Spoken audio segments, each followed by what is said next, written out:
Good morning. It's Teacher Becky, and I'm doing my first recorded lesson. I'm kind of nervous. I never planned to be a TV star, but here I am. And we're going to start reading a book called Al Capone Does My Shirts. Okay? This book is a book that's appropriate for you guys because it's about a 12-year-old boy and his sister Natalie. And just to go over before we start, I want to just read the introduction. Okay? It says, "Welcome to the Rock." Are they going to be on a rock? "Today I moved to a 12-acre rock covered with cement, topped with bird poop and surrounded by water. I'm not the only kid who lives here. There's my sister Natalie, except she doesn't count. And there are 23 other kids who live on the island because their dads work as guards or cooks or doctors or electricians for the prison, like my dad does." What's a prison? Let's listen and see if we can figure it out. "Plus, there are a ton of bad criminals. People who have done bad things like steal and rob and kill. I imagine there's even an innocent man or two, but I doubt it. The convicts," and that's another name for prisoners, "the convicts we have are the kind that other prisons don't want. I never knew prisons could be picky, but I guess they can. You get to Alcatraz, which is the name of the island, by being the worst of the worst, unless you're me. I came here because my mother said I had to." All right. So that doesn't sound like the character is really interested in being where he is, does it?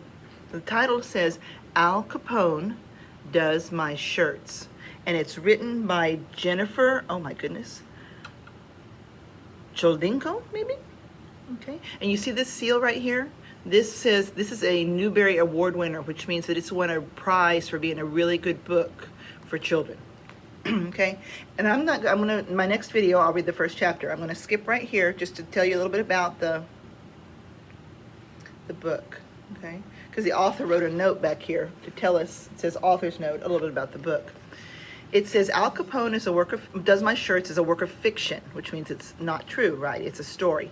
But many of the details about life on Alcatraz are true, okay? So there was a prison. In fact, you can still go visit it. If you go to San Francisco, you can take a tour. And it's an island in the middle of the San Francisco Bay, and it's called Alcatraz. And they used to put criminals there back in the old days, back when your grandparents had grandparents, okay? And so she's telling us a lot of times the guards and their families live there too because it was too far to travel every day. You have to take a boat out to Alcatraz to come back.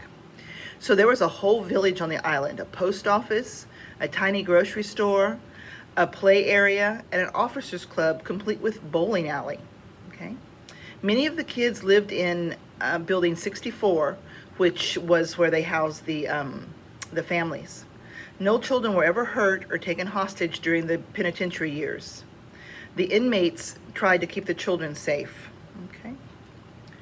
All right, so one thing that we might talk about too before we start is that in the book, remember the boy who's talking starts, he said it's his sister Natalie, but she doesn't count.